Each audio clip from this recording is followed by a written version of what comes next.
जय श्री कृष्णा दोस्तों, राधे राधे। देव गुरु बृहस्पति देव को बुद्धि और शिक्षा का कारक माना जाता है। गुरुवार को बृहस्पति देव की पूजा करने से घर में धन धान्य, विद्या, मान सम्मान, प्रतिष्ठा और कई अन्य मनोवांछित फलों की प्राप्ति होती है। गुरुवार के दिन व्रत और कथा सुनने से घर परिवार में सुख समृद्धि बनी रहती है। आज हम आपको गुरुवार की व्रत कथा सुनाने जा रहे हैं, जिसे गुरुवार के दिन व्रत में या व्रत के बिना भी सुना जाता है। तो आइए इस कथा को प्रारंभ करते हैं। प्राचीन समय की बात है। एक बड़ा प्रतापी तथा दानी राजा था। वह प्रत्येक गुरुवार को व्रत रखता एवं पुण्य करता था। यह उसकी रानी को अच्छा ना लगता था। ना वो व्रत करती और ना ही किसी को एक पैसा दान में देती। राजा को भी ऐसा करने से मना किया करती थी। एक समय की बात है कि राजा शिकार खेलने वन चला गया। घर पर रानी और दासी थी। उस समय गुरु बृहस्पति देव साधु के रूप में राजा के दरवाजे पर भिक्षा मांगने के लिए आए। साधु ने रानी से भिक्षा मांगी तो वह कहने लगी, हे साधु महाराज, मैं इस दान और पुण्य से तंग आ गई हूँ। आप कोई ऐसा उपाय करें जिससे ये सारा धन नष्ट हो जाए और मैं आराम से रह सकूं। साधु रूपी बृहस्पति देव ने कहा, हे देवी, तुम बड़ी विचित्र हो। संतान और धन से भी कोई दुखी होता है। अगर तुम्हारे पास धन अधिक है तो उसे शुभ कार्यों में लगाओ, जिससे तुम्हारे दोनों लोग सुधरें। परंतु साधु की इन बातों से रानी खुश नहीं हुई। उसने कहा, मुझे ऐसा धन की आवश्यकता नहीं है जिससे मैं दान कर दूं तथा जिसको संभालने में भी मेरा सारा समय नष्ट हो जाए। साधु ने कहा, यदि तुम्हारी ऐसी ही इच्छा है तो जैसे तुम्हें बताता हूँ तुम वैसा ही करना। बृहस्पतिवार के दिन तुम घर को गोबर से लीपना, अपने केशों को पीली मिट्टी से धोना, केशों को धोते समय स्नान करना, राजा से हजामत बनाने को कहना, भोजन में मांस मदिरा खाना, कपड़ा धोबी के यहाँ धुलने डालना। इस प्रकार 7 बृहस्पतिवार करने से तुम्हारा समस्त धन नष्ट हो जाएगा। इतना कहकर साधु बने बृहस्पति देव अंतर्ध्यान हो गए। साधु के कहे अनुसार करते हुए रानी को केवल 3 बृहस्पतिवार ही बीते थे कि उसकी समस्त धन संपत्ति नष्ट हो गई। भोजन के लिए परिवार तरसने लगा। एक दिन राजा रानी से बोला, हे रानी, तुम यहीं रहो, मैं दूसरे देश को जाता हूँ, क्योंकि यहाँ पर मुझे सभी जानते हैं, इसलिए मैं कोई छोटा कार्य नहीं कर सकता। ऐसा कहकर राजा परदेश चला गया। वहाँ वह जंगल से लकड़ी काट कर लाता और शहर में बेचता। इस तरह वह अपना जीवन व्यतीत करने लगा। इधर राजा के बिना रानी और दासी दुखी रहने लगी। एक समय जब रानी और दासियों को 7 दिन बिना भोजन के रहना पड़ा तो रानी ने अपनी दासी से कहा, हे दासी, पास ही के नगर में मेरी बहन रहती है। वह बड़ी धनवान है। तू उसके पास जा और कुछ ले आ ताकि थोड़ा बहुत गुजर बसर हो जाए। दासी रानी की बहन के पास गई। उस दिन बृहस्पतिवार था। रानी की बहन उस समय बृहस्पतिवार की कथा सुन रही थी। दासी ने रानी की बहन को अपनी रानी का संदेश दिया, लेकिन रानी की बहन ने कोई उत्तर नहीं दिया। जब दासी को रानी की बहन से कोई उत्तर नहीं मिला तो वह बहुत दुखी हुई। उसे क्रोध भी आया। दासी ने वापस आकर रानी को सारी बात बता दी। सुनकर रानी ने अपने भाग्य को कोसा। उधर रानी की बहन ने सोचा कि मेरी बहन की दासी आई थी, परंतु मैं उससे नहीं बोली, इससे वह बहुत दुखी होगी। कथा सुनकर और पूजन समाप्त कर वह अपनी बहन के घर गई और कहने लगी, हे बहन, मैं बृहस्पतिवार का व्रत कर रही थी। तुम्हारी दासी गई, परंतु जब तक कथा होती है तब तक ना उठते हैं और ना बोलते हैं, इसलिए मैं नहीं बोली। कहो दासी, क्यों गई थी? रानी बोली, बहन, हमारे घर अनाज नहीं था। ऐसा कहते कहते रानी की आंखें भर आई। उसने दासियों सहित भूखा रहने की बात भी अपनी बहन को बता दी। रानी की बहन बोली, बहन देखो, बृहस्पति भगवान सबकी मनोकामना पूर्ण करते हैं। देखो शायद तुम्हारे घर में अनाज रखा हो।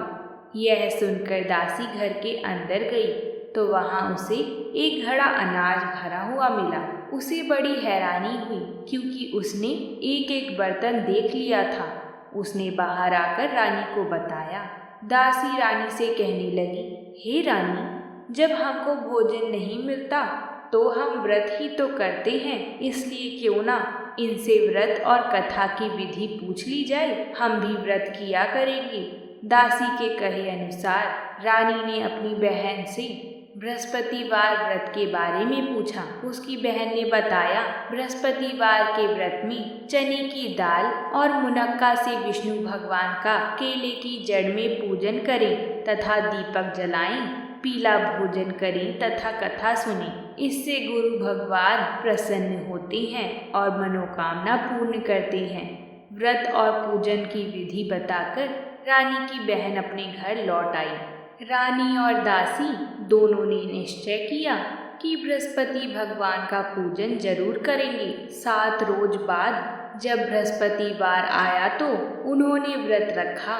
घुड़साल में जाकर चना और गुड़ बीन लाई तथा उसकी दाल से केले की जड़ तथा विष्णु भगवान का पूजन किया। अब पीला भोजन कहाँ से आए? दोनों बड़ी दुखी हुईं, परंतु उन्होंने व्रत किया था, इसलिए बृहस्पति देव भगवान प्रसन्न थे। एक साधारण व्यक्ति के रूप में वे 2 थाली में सुंदर पीला भोजन लेकर आए और दासी को देकर बोले, हे दासी, यह भोजन तुम्हारे लिए और तुम्हारी रानी के लिए है, इसे तुम दोनों ग्रहण करना। दासी भोजन पाकर बहुत प्रसन्न हुई। उसने रानी को सारी बात बताई। उसके बाद वह प्रत्येक बृहस्पतिवार को गुरु भगवान का व्रत और पूजन करने लगी। बृहस्पति भगवान की कृपा से उसके पास धन हो गया, परंतु रानी फिर पहले की तरह आलस्य करने लगी। तब दासी बोली, देखो रानी, तुम पहले भी इस प्रकार आलस्य करती थी। तुम्हें धन के रखने में कष्ट होता था, इस कारण सभी धन नष्ट हो गया। अब गुरु भगवान की कृपा से धन मिला है तो फिर तुम्हें आलस होता है। बड़ी मुसीबतों के बाद हमने ये धन पाया है, इसलिए हमें दान पुण्य करना चाहिए।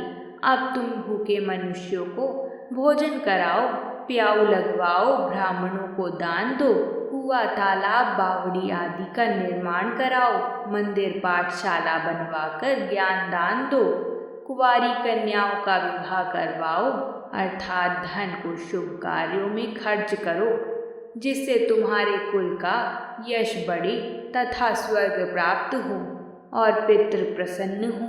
दासी की बात मानकर रानी शुभ कर्म करने लगी। उसका यश फैलने लगा। एक दिन रानी और दासी आपस में विचार करने लगी कि न जाने राजा किस दशा में होंगे। उनकी कोई खोज खबर भी नहीं है। उन्होंने श्रद्धापूर्वक गुरु बृहस्पति भगवान से प्रार्थना की कि राजा जहाँ कहीं भी हो वह शीघ्र वापस आ जाएं। उधर राजा परदेश में बहुत दुखी रहने लगा।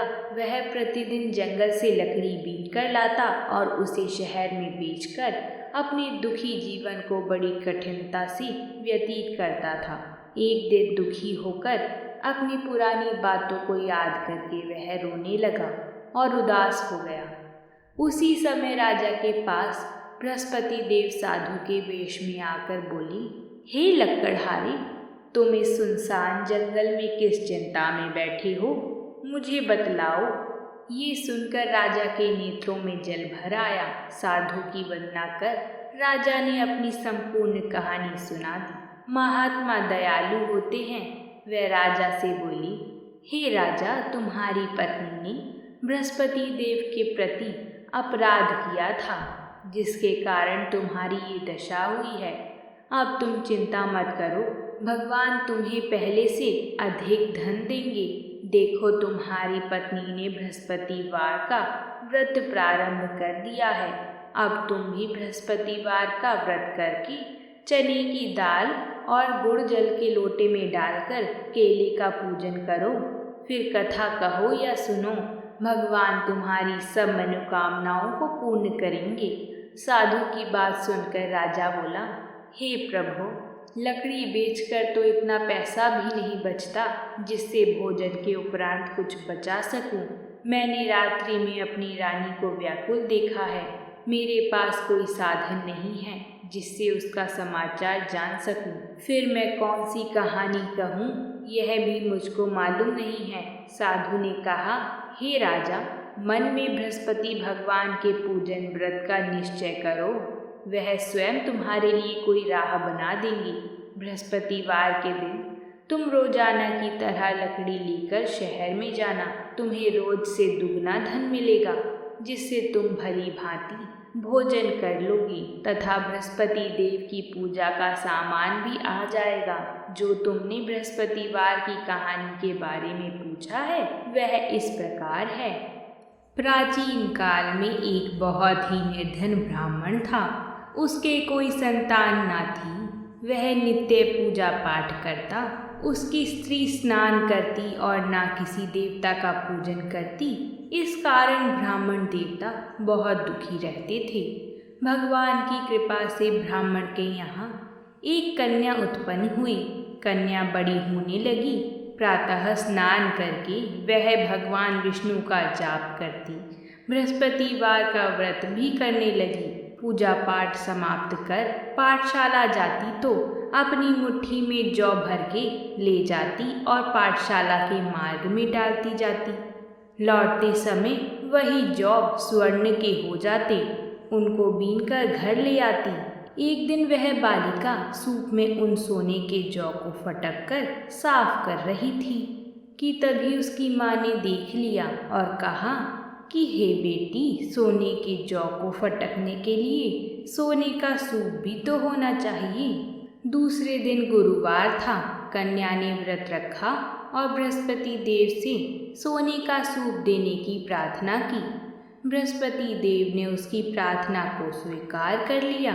रोजाना की तरह वह कन्या जौ फैलाती हुई पाठशाला चली गई। पाठशाला से लौटकर जब वह जौ बीन रही थी तो बृहस्पति देव की कृपा से उसे सोने का सूप भी मिला।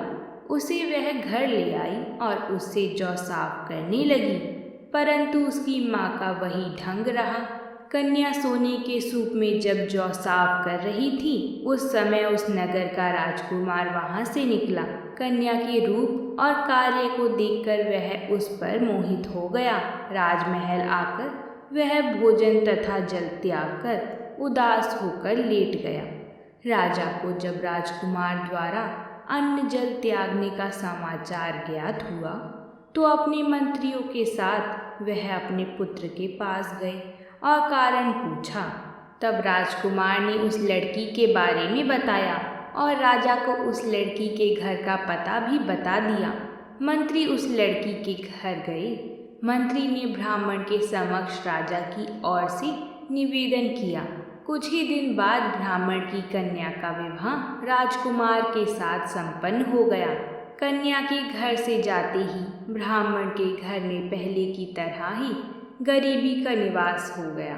एक दिन दुखी होकर ब्राह्मण अपनी पुत्री से मिलने गए। बेटी ने पिता की अवस्था को देखा और अपनी माँ का हाल भी पूछा।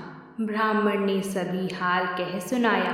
कन्या ने बहुत सा धन देकर अपने पिता को विदा कर दिया, लेकिन कुछ दिन बाद फिर वही हाल हो गया।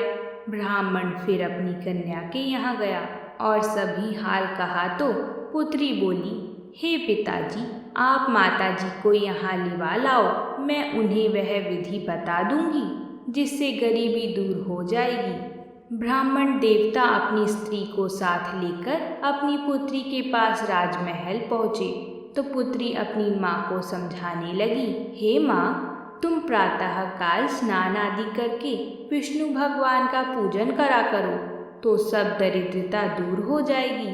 परंतु उसकी माँ ने उसकी एक भी बात नहीं मानी। वह प्रातःकाल उठकर अपनी पुत्री की बची हुई झूठन को खा लेती थी। एक दिन उसकी पुत्री को बहुत गुस्सा आया। उसने अपनी माँ को एक कोठरी में बंद कर दिया। प्रातः उसे स्नान आदि करा के पूजा पाठ करवाया तो उसकी माँ की बुद्धि ठीक हो गई। इसके बाद वह नियम से पूजा पाठ करने लगी और प्रत्येक बृहस्पतिवार को व्रत करने लगी। इस व्रत के प्रभाव से मृत्यु के बाद वह स्वर्ग लोक को प्राप्त हुई। वह ब्राह्मण भी सुखपूर्वक इस लोक का सुख भोग कर स्वर्ग लोक को प्राप्त हुआ। इस तरह कहानी कहकर साधु बने देवता वहाँ से अंतर्ध्यान हो गए। धीरे धीरे समय व्यतीत होने पर फिर बृहस्पतिवार का दिन आया। राजा जंगल से लकड़ी काटकर शहर में बेचने गया। उसे उस दिन और दिनों से अधिक धन मिला। राजा ने चना गुड़ आदि लाकर बृहस्पतिवार का व्रत किया। उस दिन से उसके सभी कलेश दूर हो गए। परंतु जब अगला गुरुवार का दिन आया तो वह बृहस्पतिवार का व्रत करना भूल गया। इस कारण बृहस्पति भगवान नाराज हो गए। उस दिन उस नगर के राजा ने विशाल यज्ञ का आयोजन किया था तथा अपने समस्त राज्य में घोषणा करवा दी थी कि सभी मेरे यहाँ भोजन करने आवें। किसी के घर चूल्हा ना जले। इस आज्ञा को जो ना मानेगा उसको फांसी दे दी जाएगी। राजा की आज्ञा अनुसार राज्य के सभी वासी राजा के भोज में सम्मिलित हुए, लेकिन लकड़हारा कुछ देर से पहुंचा, इसलिए राजा उसको अपने साथ महल में ले गए। जब राजा लकड़हारे को भोजन करा रहे थे तो रानी की दृष्टि उस कुटी पर पड़ी जिस पर उसका हार लटका हुआ था। उसे हार कुटी पर लटका दिखाई नहीं दिया।